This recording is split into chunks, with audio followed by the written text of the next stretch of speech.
リラックスしようと深呼吸をしているのに、脳も体も酸欠状態になってしまうんですね。誰もが疑わない常識こそが最も疑わしい。深呼吸をすると酸素が余り、細胞を傷つける活性酸素に変換されるというリスクがあります。呼吸を吸うか吐くかだけだと思っていませんか？息を止めることでもありません。呼吸の間の感覚を体得できれば、疲れ目などの疲労も十分に回復し、目薬をさす以上の爽快感を得られますよ。大事な場面で緊張してしまったり、呼吸がうまくできず、息苦しさを感じたり、そんな経験はありませんか？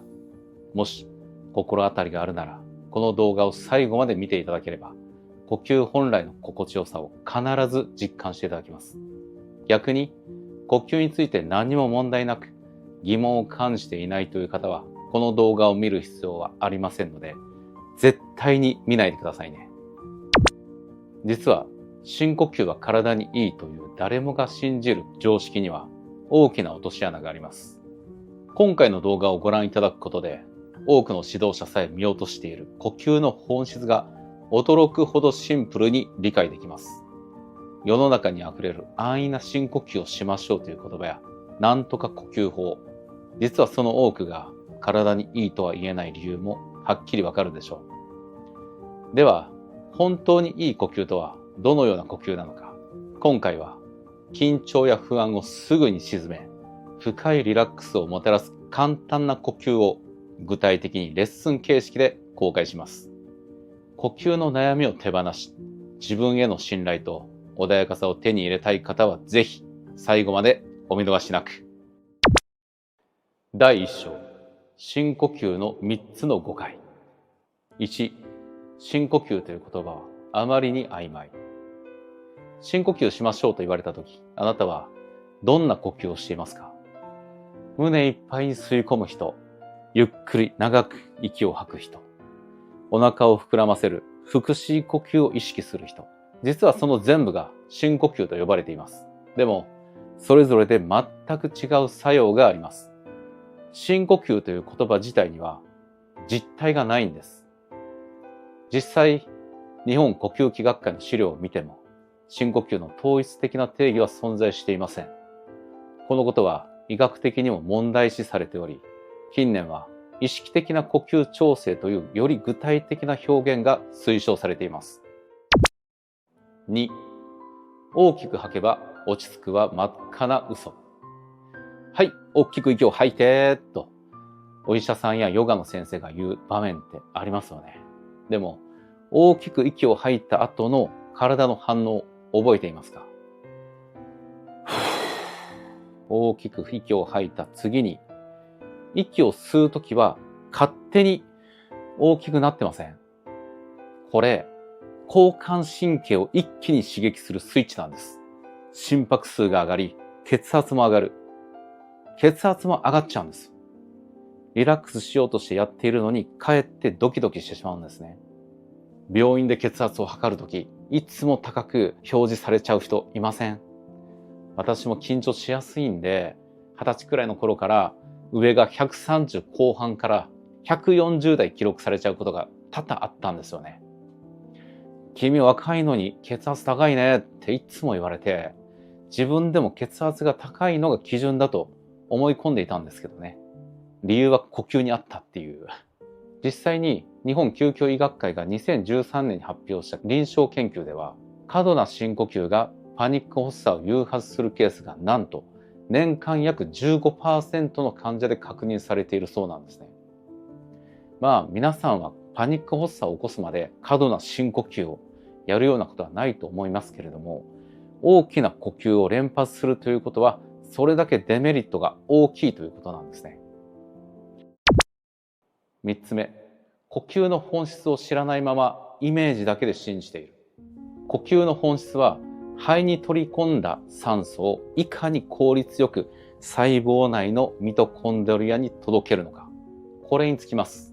しかし、過剰な深呼吸で体内のバランスが崩れると、飽和効果により酸素がうまくミトコンドリアに届かなくなります。深呼吸をしているのに、脳も体も酸欠状態になってしまうんですね。これは2015年、日本生物物理学会が発表した研究には、二酸化炭素濃度が正常値の 80% 以下になると、酸素供給効率が 30% 以上低下するということが実証されています。酸素をたくさん吸えば健康になるという単純な図式が間違いであるということを科学的に証明しているんですね。第2章、深呼吸は逆効果となる身体反応。体内バランスの崩れによる悪循環。吐きすぎると二酸化炭素が減ってしまい、血液が酸素を運んでもミトコンドリアに届けられない状態になります。これはまるで荷物を運んできたのに渡すことができない宅配員のような状態。結果としてエネルギーが不足し、疲れやすくなります。すると思考力が低下します。すると交感神経が優位になり、余計に緊張してきます。自律神経が慢性的に乱れちゃうんですね。特に脳はですね、全身の酸素消費量の約 20% を消費する、使用する臓器なので、この影響を最も受けやすく、集中力の低下、記憶力の低下などが起こります。ここで重要な補足です。大きく吸って大きく吐く深呼吸のやりすぎも危険なんですけれども、スーハースーハーと浅い呼吸も首、肩、胸の筋肉が緊張して心臓や肺が圧迫され、自律神経の乱れや肩こりの原因になります。また、お腹を膨らませたりへこましたりする腹式呼吸もやりすぎるとめまいや不調を招くことがあります。どんな呼吸法も正しい方法、適度な回数で行うことが大切であるということは覚えておいてください。第3章、最新の研究から分かった驚きの事実。実は最近の研究で非常に興味深い事実が明らかになってきました。呼吸は活動量に合わせて適切な量を保つことが何より大切だということです。呼吸の筋肉を鍛えるトレーニングだと思い込んで、運動もしていない、心拍数も上がっていないのに、って激しい運動をしているかのような深呼吸をしていませんか？これこそが現代人の呼吸の最大の問題点なんです。アメリカ疾病管理予防センターによる大規模な臨床研究では、呼吸量を抑えて二酸化炭素耐性を高める方法が喘息や慢性疲労症候群、また慢性的な過呼吸状態の患者にも非常に効果的であることが示されています。つまり呼吸筋を鍛えるよりも呼吸量を抑える方が根本的な改善につながるということなんですね。呼吸筋を鍛えたいっていうなら、ただ呼吸だけのみたいなトレーニングをするよりも、心拍数を上げる高強度の運動をやった方がはるかにいいです。私も今週3、4くらいで1時間ほどかなり追い込むトレーニングをやっていますけどね、もうアラフィフ50歳近いんですけれども、まだまだこれくらい動けるんですね。これも普段からその状況の中での必要最小限の呼吸を心がけており、それが体の健康を保つために最も望ましいことだからです。活動に見合わない過剰練習は細胞内で酸素が余り、それが細胞を傷つける有害な物質、活性酸素に変換されるというリスクがあります。呼吸筋が弱い人にとっても、無理に大きな呼吸で呼吸筋を鍛えるより、まずは呼吸量を抑えて二酸化炭素耐性を高めてミトコンドリアを活性化させる方が効果的です。細胞レベルの酸素利用効率が改善されれば、自然に呼吸筋も強くなり、運動能力も徐々に高めることが可能になるんです。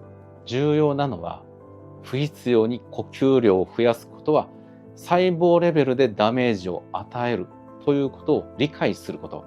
そして日常生活での呼吸の質を根本的に見直すことなのです。と言ってもですね、息苦しい時に大きく吸って大きく吐く、深呼吸をすると胸や背中がストレッチされるので気持ちいいんですね。1、2回くらいならやってしまっても少し心拍数が上がるくらいで問題はないので安心してくださいね。第4章、穏やかな呼吸のレッスン。では、緊張を鎮めるためにどういう呼吸をすればいいのか。それは穏やかな呼吸です。必要以上に呼吸をしないこと。息をなるべく吸わず、なるべく吐かない。これが最高の呼吸のあり方なんですね。呼吸を吸うか吐くかだけだと思っていませんか？呼吸の指導者の多くがそう思っていると思います。息を止めることでもありません。吸うでもなく、吐くでもない。医学的にはまだ解明されていませんが、呼気と吸気の間には何もない間、静寂の領域があり、これが呼吸の質を決定する非常に重大なポイントなんです。これが無理やりではなく、自然と呼吸の間が長くなるほどいいんです。間が長くなるほど静寂が広がり、心に余白ができるんですね。現代人は呼吸をコントロールしなければっていう強迫観念を持っています。でも、呼吸は本来観察するもの、感じるものです。コントロールしようとすると、かえってぎこちなくなります。そう感じたこともきっとありますよね。呼吸は体と心の状態の結果です。結果はコントロールできません。ただ、待つだけでいいんです。待っていれば、自然と体と心は調和され、呼吸が整い、間が向こうから勝手に訪れてきてくれます。無理に間を作ろうとしなくていいんです。では、一緒に穏やかな呼吸をやっていきましょう。やり方なんですけれども、基本は吸うのも吐くのも鼻で行います。鼻呼吸は二酸化炭素の保持や感染症予防にも役立ちますからね。大体の人は普段から息を吐きすぎているんで、鼻から軽く息を吸うといいです。では一緒にやっていきましょう。まず鼻から軽く息を吸います。胸が若干膨らむ程度。そして軽く吸った後、吐きたくなるまで何もしない状態にします。この時、息を止めようとしないでくださいね。気道は塞がないけれども、吸っていないという状態。はい。そして、吐きたくなったら少し鼻から吐きましょう。吐き続けず、少し吐いたらもう大丈夫です。次に吸いたくなるまでまた何もしないで、息を止めてないけど、息を吐いていないという状態。そして、吸いたくなったら、この手順を繰り返して、何秒吸って何秒吐けばいいのか、なんてそんなことは考えないで、力まず、静かに、呼と吸の隙間を感じながら行ってみてください。息を止めちゃうと、空気の通り道が塞がれてしまうので、間や静寂はあなたに訪れてくれません。気道を塞がない、吸わない、吐かない。これが真に自然と一体となるということではないかなという境地に私は至りました。まあそんなことよりも難しいことは気にせずに心地よい範囲で行うことが何より大切です。最も重要なのは待つ時間です。この待つ時間が心を整える黄金の時間となります。呼吸の間に入ると、吸ったり吐いたりしていた時には聞こえなかった繊細な音が聞こえてきます。また、そよ風など空気の流れが深く肌で感じられるようになったり、頭の中の雑念がスッと消えて思考がなくなります。思考はないのに意識ははっきりとある状態。この感覚は自律神経が調和された証拠です。心拍数も血圧も自然と落ち着いていきます。呼吸の間の領域で疲れ目などの疲労も十分に回復し、30秒から1分あれば、目薬をさす以上の爽快感を得られますよ。呼吸の間の感覚を体得できれば、もう一生目薬いらずです。乱れた感情や思考も短時間でリカバリーできるようになります。はい。ということで、日常への応用と注意点ですね。日常の活用場面では、通勤時間、電車やバスの中とか、食事前ですね。ご飯がめちゃくちゃ美味しくなります。そして就寝前、睡眠の質が上がりますし、仕事の合間に1、2分。これも集中力が戻って仕事のクオリティが上がります。また、信号待ちやエレベーターの中、レジの順番待ちなど、いつでもどこでもこの呼吸でリカバリーすることができます。重要な注意点としては、完璧を求めないこと、時間にこだわらないこと、息苦しさや不快感があればすぐに中止すること、形式やルールにこだわらないで、自分の体が求めている心地よさに意識を向けてあげてください。呼吸を通じて私たちが学べるのは、コントロールの手放しということ。現代社会では全てをコントロールしようとする傾向が強くなっています。しかし、最も大切なこと、健康、幸福、人間関係は、実はコントロールを手放した時に自然に築かれていくものなんです。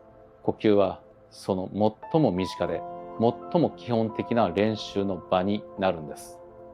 皆さんも今、この瞬間から始めることができます。特別な道具も場所もお金も必要ありません。ただ、呼吸の間に意識を向けて待っているだけでいいんです。ぜひ、この呼吸、試してみてください。感想や気づきがあればコメント欄で教えてくださいね。そして、呼吸の間、静寂の本質をさらに詳しく解説し、これがなぜ医学的に解明されていないのかということなど、YouTube では公開できない内容も含め、もっと深掘りできる無意の呼吸完全攻略ノートもありますので、さらに興味が湧いた方は、下の説明欄に貼っているリンクからご購入ください。また、私、淳がマンツーマンで丹田覚醒メソッドを伝授するオンラインレッスンもやっていますので、興味がある方はそちらのリンクも貼っていますので、お申し込みいただければと思います。はい。いつも高評価とコメント本当にありがとうございます。とても励みになってます。それではまた次回の動画でお会いしましょう。さよなら。淳先生直伝の丹田を覚醒するマンツーマンセッションのお申し込みと、意識を超越する無意の呼吸完全攻略ノート好評販売中です。お申し込みとご購入は下の概要欄から。じゃあね。